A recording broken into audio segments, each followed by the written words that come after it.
Hello mga kanegosyo, ngayon ay magpiprint tayo ng Rush ID. Dito ay sasabihin ko kung ano yung photo paper na ginagamit ko. Kaya simulan na natin to pagkatapos ng intro.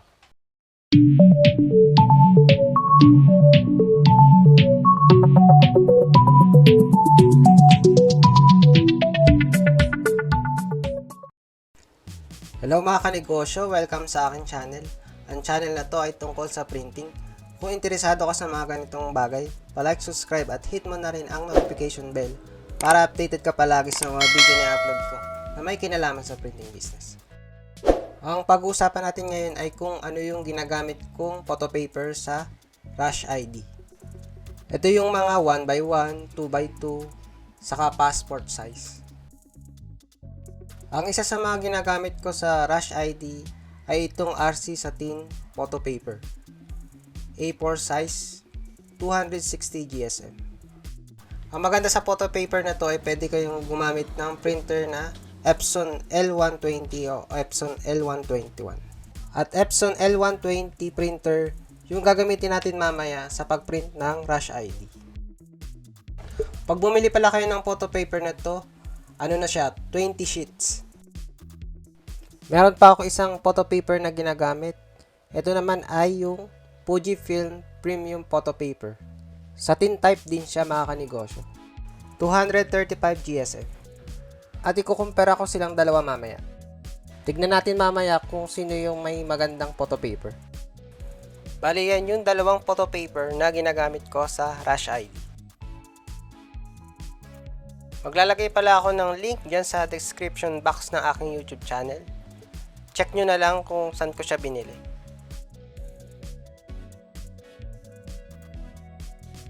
Ngayon ay magpiprint na tayo sa Epson L120. Pero linisin muna natin sandali yung printer.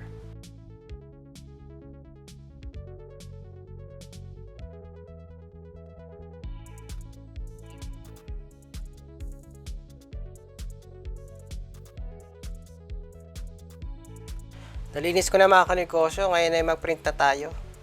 Ang una nating piprintan muna ay yung RC Satin photo paper.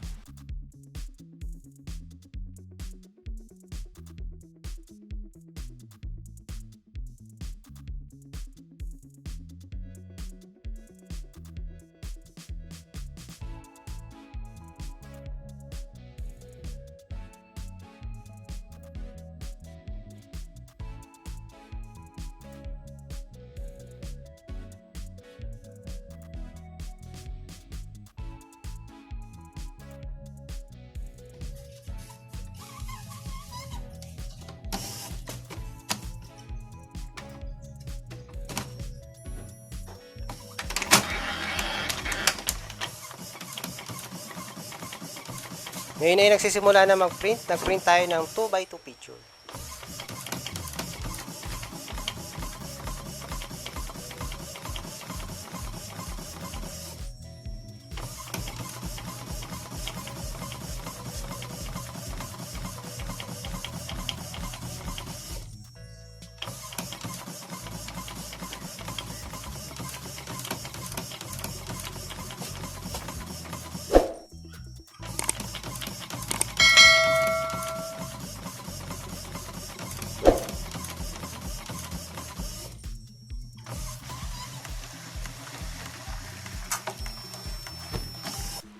At yan, tapos nang i-print mga kanegosyo.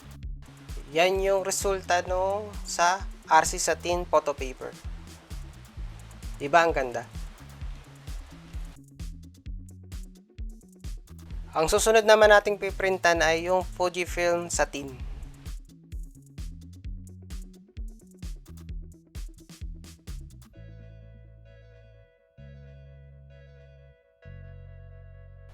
Tignan natin kung maganda rin yung pagkakaprint ni Fujifilm Satin. Kaya salangan na natin ng papel o ng photo paper.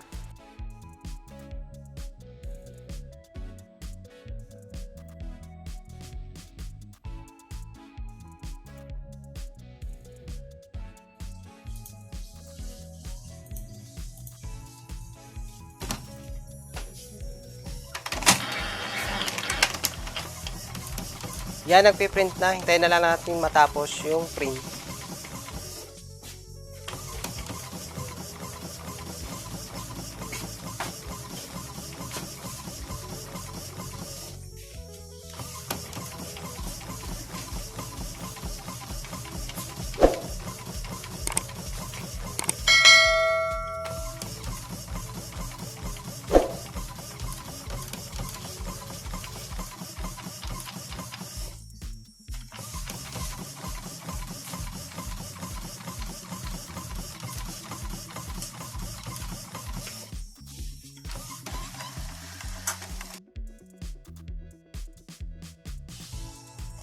At yan yung naging resulta sa Fujifilm Satin.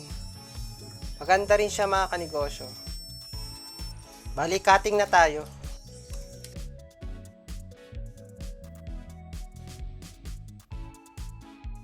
Cut muna natin yung RC Satin photo paper.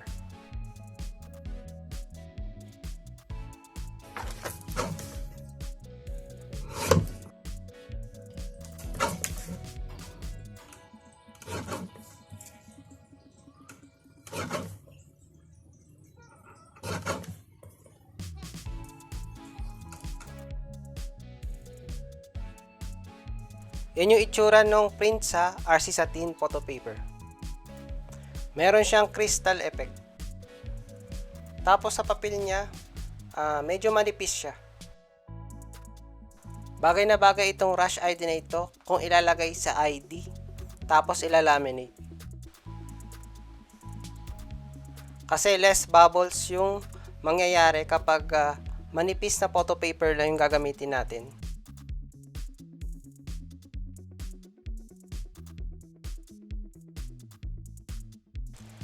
Ang susunod naman nating ikakat ay yung sa Fujifilm Satin.